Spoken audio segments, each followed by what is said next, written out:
The wind had been howling since dusk, but it wasn't the storm that woke me, it was the knock. 3 sharp, uneven thuds, more like a fist than a hand.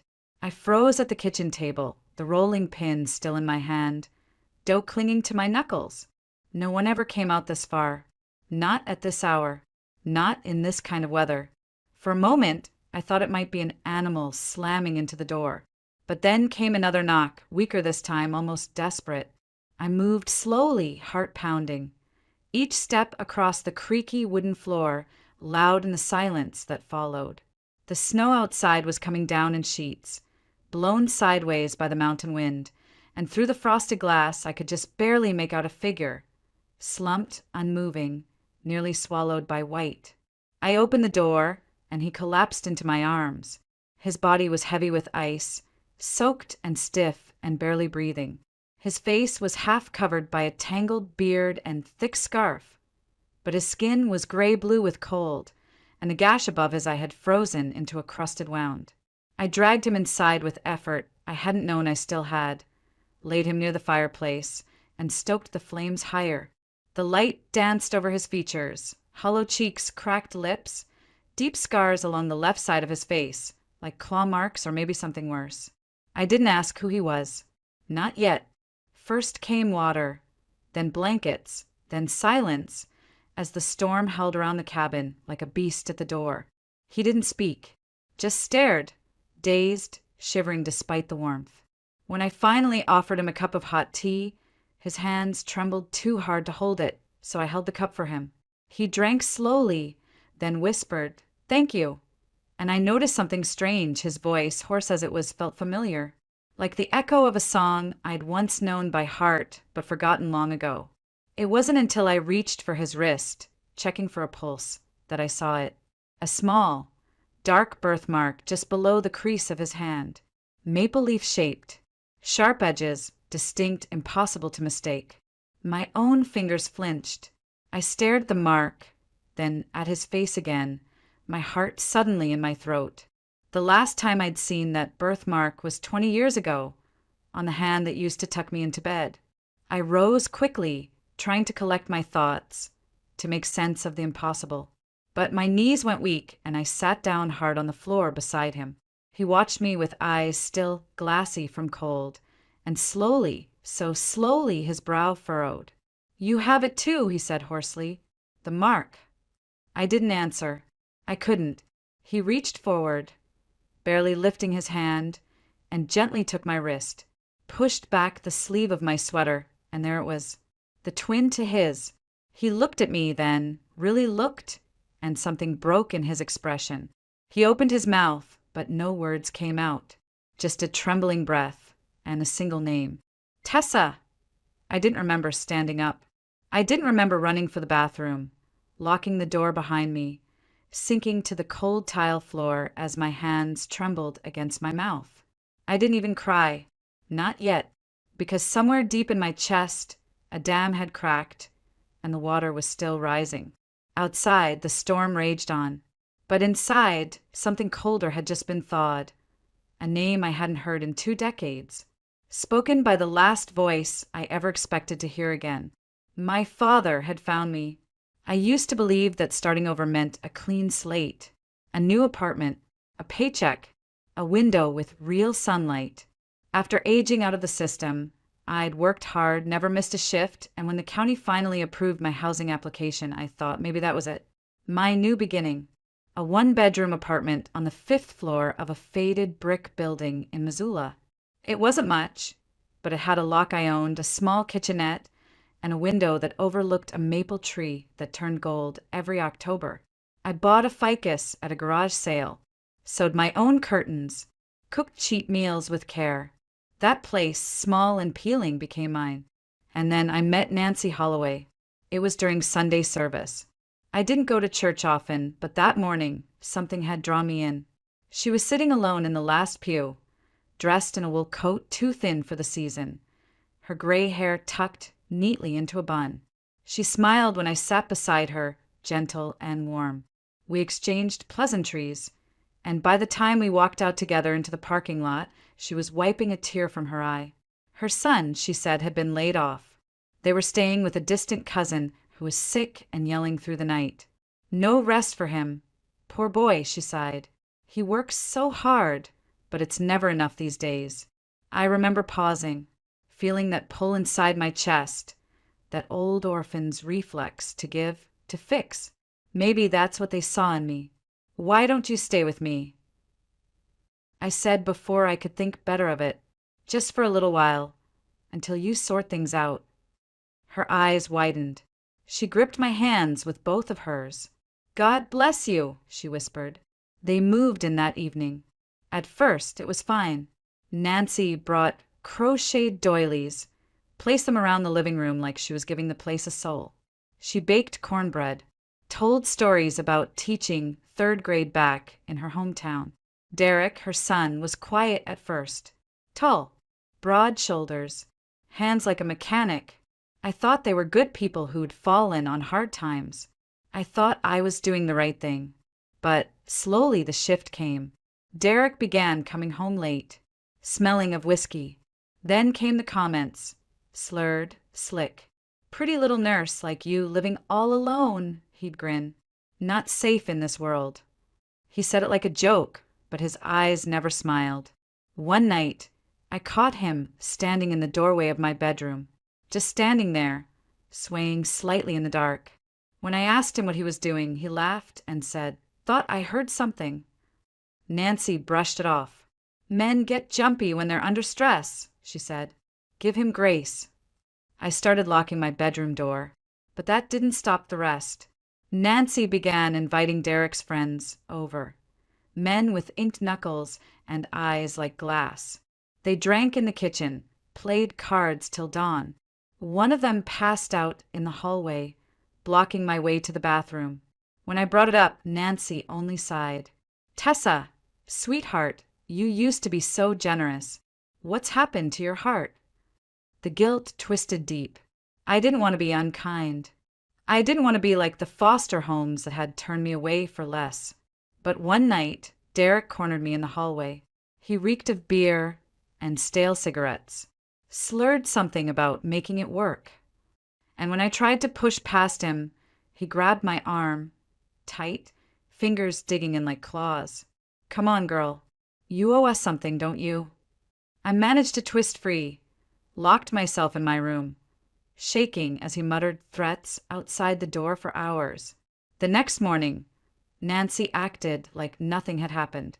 "Boys will be boys," she chirped, flipping pancakes.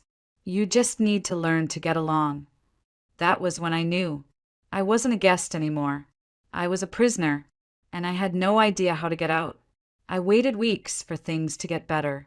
Hoped, stupidly, that it was all just a bad phase, that maybe if I smiled more, kept quiet, paid the bills on time, they'd go. But they didn't. They stayed. They multiplied.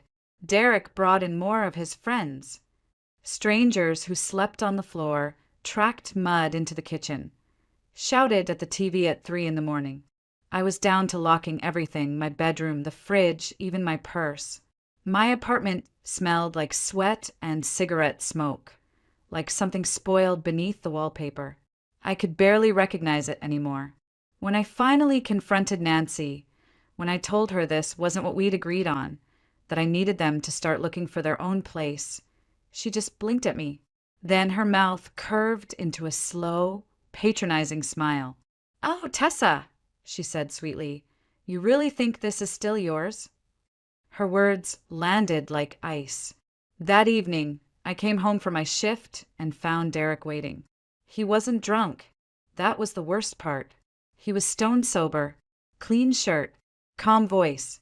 The apartment was quiet, and for a moment I thought maybe this was the moment they finally heard me. Instead, he stepped forward, fast and silent, and shoved me against the hallway wall. His hand wrapped around my throat.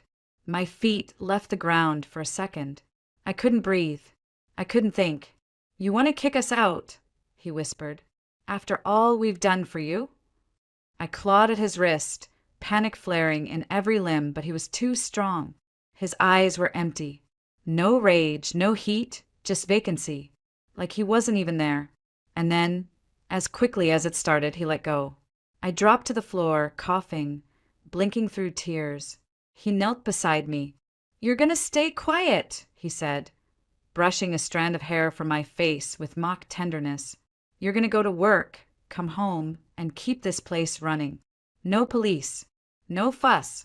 Understand?" I didn't answer. I couldn't. "That's better," he muttered, standing and walking away like nothing happened. I stayed there on the floor for a long time, feeling my heartbeat in my throat. From that day on, I moved through my own life like a ghost. The apartment was theirs now. They'd taken my keys, my bank card, even my silence. And I let them, because I didn't see another way. Except the hospital, the only place they didn't follow me. I started staying longer after my shifts, volunteering for extra hours just to be anywhere else.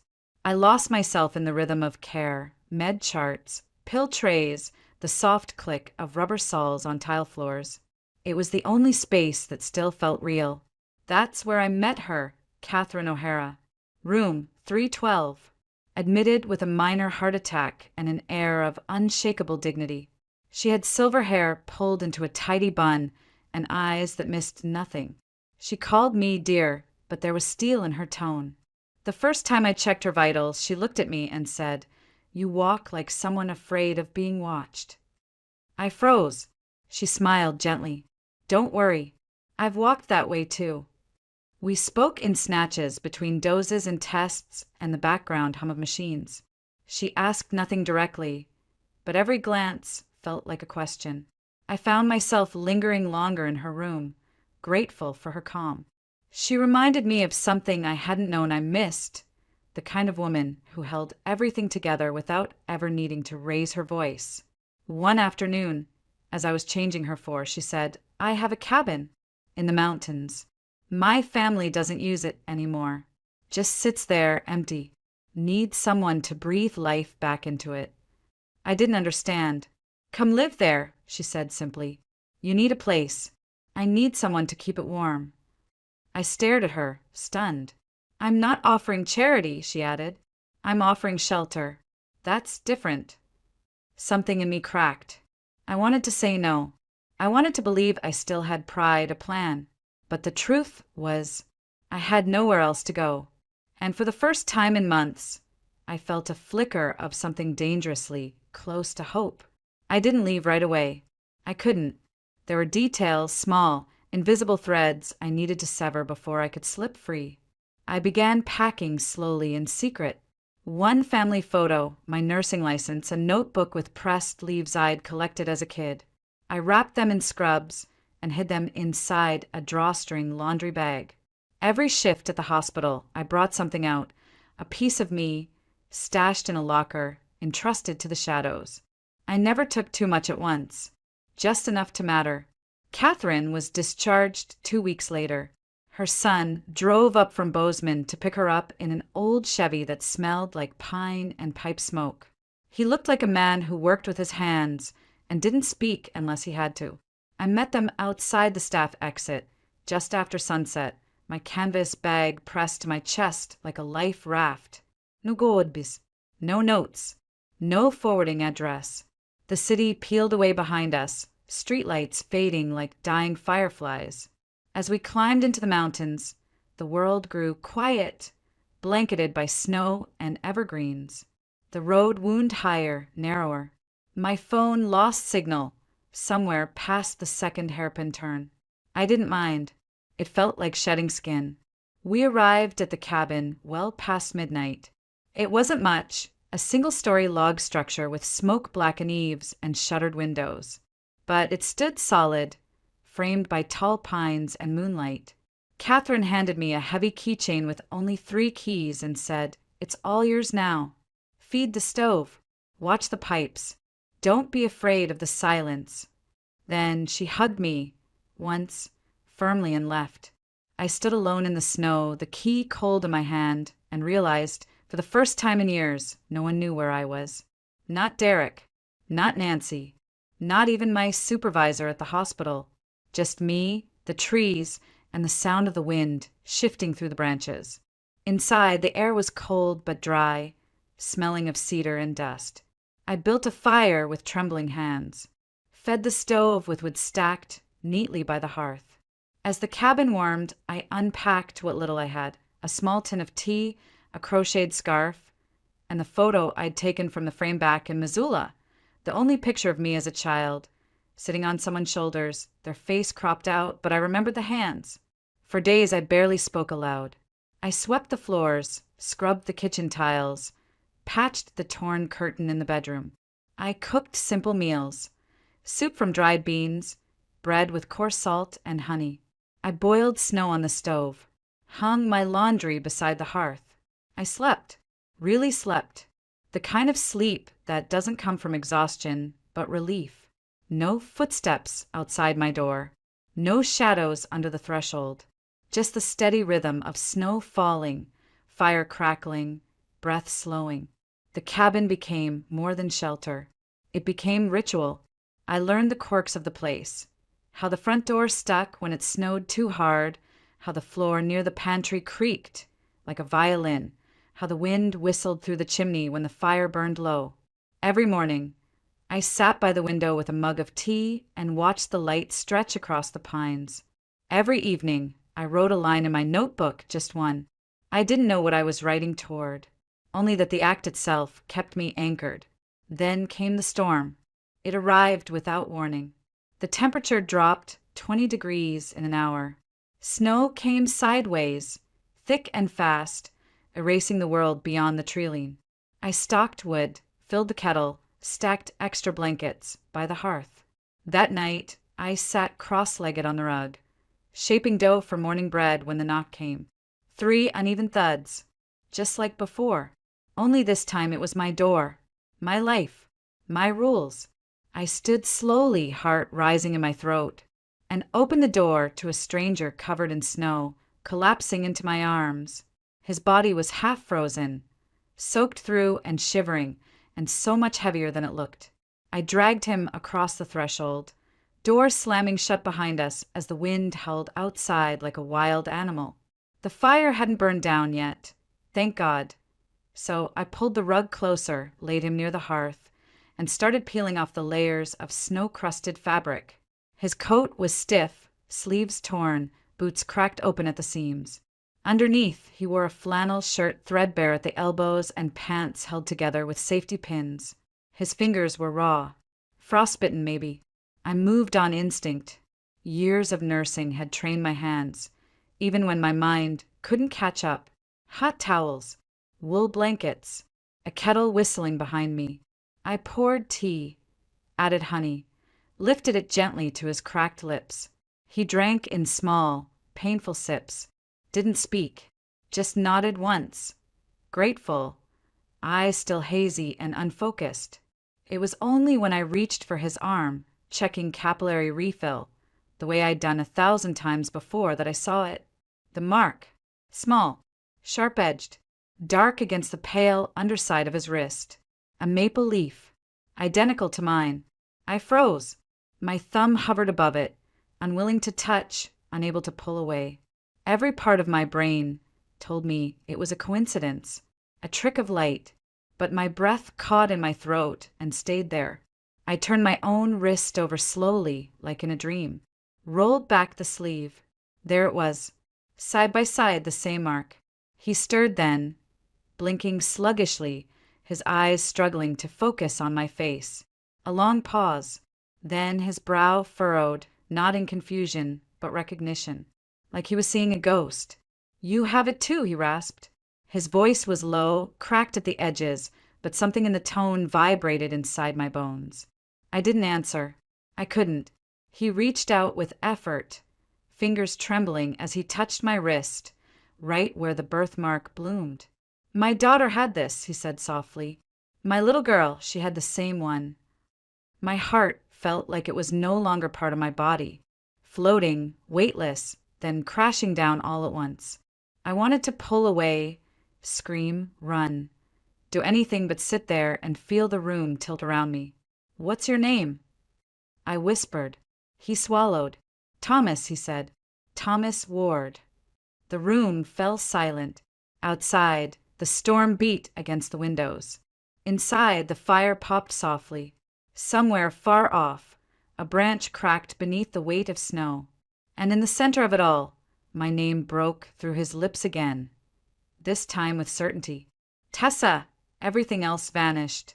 I rose to my feet too fast, knocking over the tin cup. Tea spilled across the rug, but I didn't care. I backed away, one hand pressed to my chest like I was holding in my heart. This couldn't be real. It had been 20 years since I'd seen my father. 20 years since my mother took me and disappeared in the night.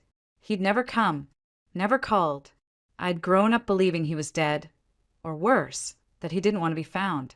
And now he was here in my cabin, in a blizzard, whispering my name like it had been folded under his tongue for decades. I couldn't breathe, couldn't think. I stumbled toward the bathroom, locked the door, sank to the floor. I wrapped my arms around my knees and sat there, not moving, not crying, just listening to the storm and the quiet heartbeat that still echoed in my ears. I didn't know what to do.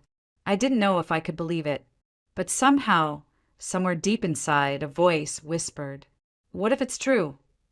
I must have fallen asleep on the bathroom floor, because when I opened my eyes again, the fire had burned low and the cabin smelled like cedar ash and melted snow. My neck ached from the angle I'd curled into, and the tiles beneath me were cold against my cheek. For a moment, I forgot where I was, until I heard the soft scrape of movement in the other room. I stood, slowly, cautiously, opened the door just a crack. He was still there, lying on the couch, tucked under the quilt I'd sewn from old flannel shirts. His breathing was slow but steady and his eyes were closed. On the floor beside him was a small wooden bear. I hadn't put it there. I picked it up. It was rough-hewn simple, standing upright on two legs. Its paws were carved in mid-motion, and the back was sanded smooth but not finished. It looked like something a man might make with idle hands, long nights, and too much silence. And yet, I knew this bear. I'd had one just like it as a child. I remembered its feel in my palm, the way I used to press its tiny ears against my lips when I was scared.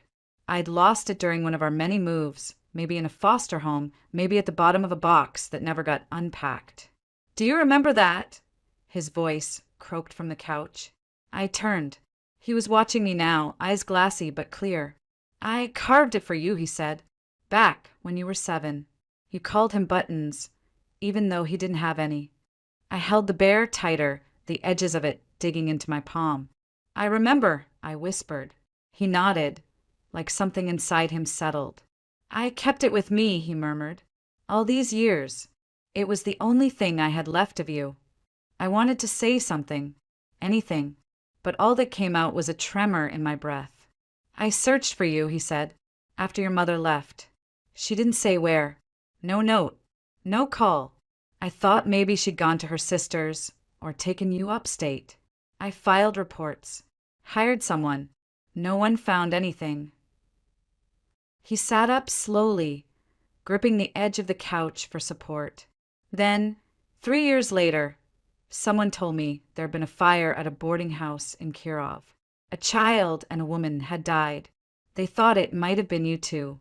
The ages matched. The timing. I made myself believe it. His voice cracked. I couldn't keep looking. I couldn't keep hoping. I stared at him, at the man with my birthmark, my bear, my name still soft in his mouth. "We weren't in Kirov," I said quietly. "We were in Vologda. She worked at a small shop. Got sick fast. Cancer. By the time she told me she was dying, it was too late. She never said a word about you." He closed his eyes like the weight of that sentence was too much. "After she died, the state took me in. I asked them to find you. They said they tried, but there was nothing left." We sat in silence, both of us watching the fire struggle to reignite. "I thought you forgot me," I said finally. "I never did," he whispered. Something inside me cracked. I walked to the kitchen, hand shaking, and poured 2 mugs of hot water over dried herbs, set one in front of him, sat down across from him. Neither of us touched the tea. He reached into his coat pocket, pulled out a folded, weathered photo, slid it across the table. It was me, 10 years old, 2 pigtails, a checkered dress, and a smile full of missing teeth. I sat on someone's shoulders, his shoulders. Behind us stood a Christmas tree lit with colored bulbs, crooked and warm. I used to keep this in my toolbox, he said. Looked at it whenever the world got too loud. I swallowed the lump in my throat. There were so many times I needed you, I whispered, and you weren't there. I know, he said, and I'll never stop being sorry for that. But there was no anger in me anymore, just grief, old and soft and aching. Maybe that was the beginning of forgiveness. We didn't speak much after that night. The silence between us wasn't cold, but cautious, like walking on a frozen lake, not sure how deep the cracks ran. We moved carefully around each other. I mended one of his shirts. He res-tacked the woodpile. There was comfort in those small tasks. Rituals, almost. But I knew something weighed on him. I could feel it in the way he watched the windows, or how his shoulders stiffened at every gust of wind. On the third morning, I found him outside, staring into the trailing. He hadn't shaved. His scarf hung loose around his neck, and the air turned his breath into clouds.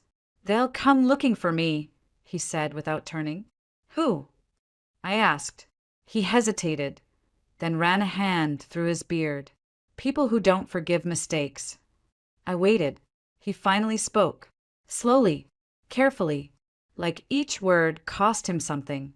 "About a month ago, I found something I wasn't supposed to find. Buried under an old cedar tree outside of Ironside. Thought it was just junk metal at first, a weathered tin case with rusted edges. Inside were documents, cash names, lots of names."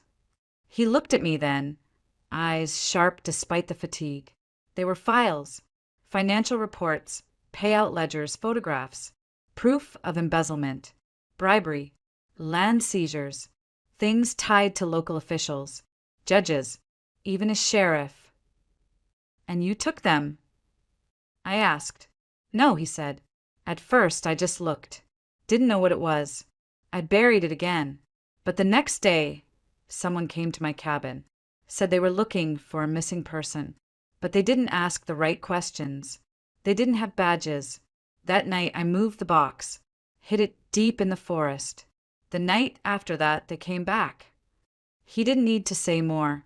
I saw it in the lines on his face, the bruise on his temple, the way his hands trembled, not from cold, but memory. "I escaped through a crawl space I built years ago," he said. "Didn't even grab food. Just ran. I walked for 2 days before I saw your chimney smoke." He paused, like the next words were heavier than all the rest. "I didn't know it was your cabin. I didn't even know if you were alive." I looked at him, this man who had once built me toys out of driftwood, who had held my hand through thunderstorms, who had vanished, and now he was asking for something more dangerous than forgiveness. He was asking for trust. "What's in the box?" I asked. "Is it enough to bring them down?" He nodded once. "If it gets to the right hands. And if it doesn't, they'll erase it, like it never existed, like I never existed." We stood in silence. The snow fell softly around us, clinging to the eaves, gathering in the corners of the porch.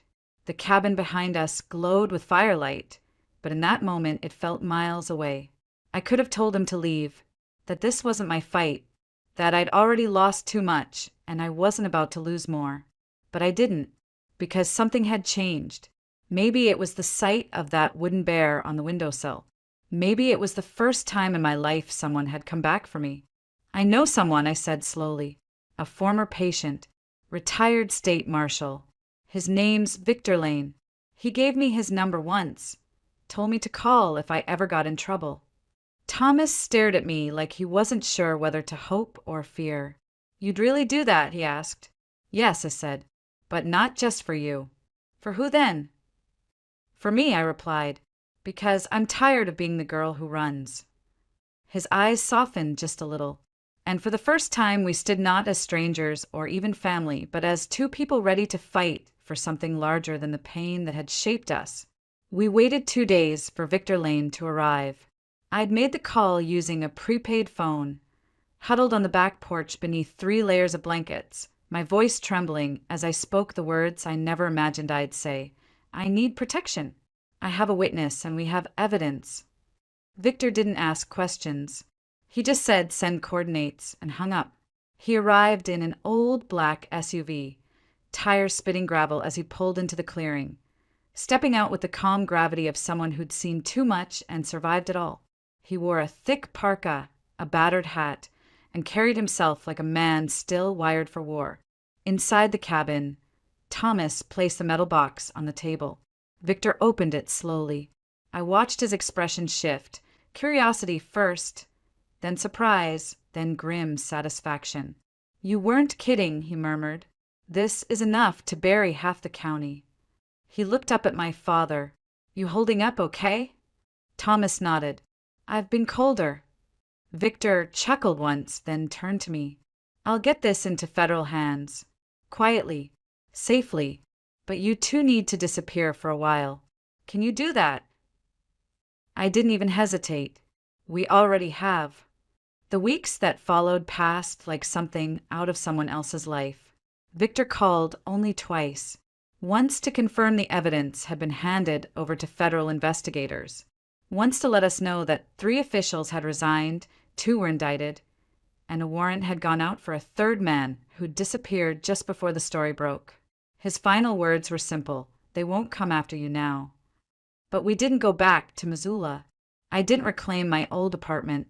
When the leasing office called, surprised to hear I was alive, asking if I wanted to press charges against Nancy and Derek, I simply said, no. Let them rot in the life they stole. I didn't want revenge. I wanted peace. Instead, I stayed at the cabin with my father.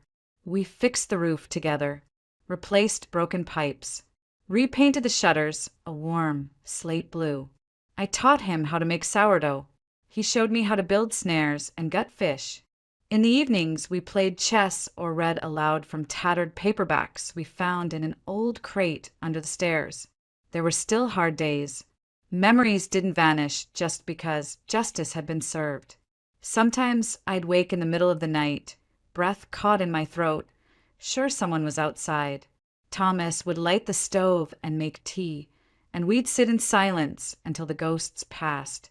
But little by little, the fear receded, and in its place, something softer began to grow.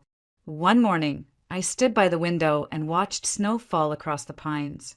Thomas was outside, chopping wood, sleeves rolled, humming a tune I hadn't heard since childhood. I touched the maple leaf birthmark on my wrist, the same one he had, the same one I used to hate. Now, I traced it with my thumb, like a tether to something finally whole. Later that spring, I applied for a nursing license in Montana. The local clinic had an opening. The pay wasn't great, but the view was spectacular, and the patients called me Miss Tessa with the kind of warmth that made it feel like home. Thomas began carving again. Bears mostly, owls, a moose once that turned out too lumpy, and we laughed about it for a week. He sold them at the farmer's market down in Helena, where people loved the idea of wilderness art made by an old hermit with kind eyes. And sometimes, just sometimes, we told people the truth, that we were father and daughter, that we'd lost each other once a long time ago and somehow found our way back, in the middle of a snowstorm, at the edge of the world, with nothing left but a fire and a name spoken like a prayer. Tessa. He still says it like that, like he's surprised I'm real. And every time he does, I smile, because I am.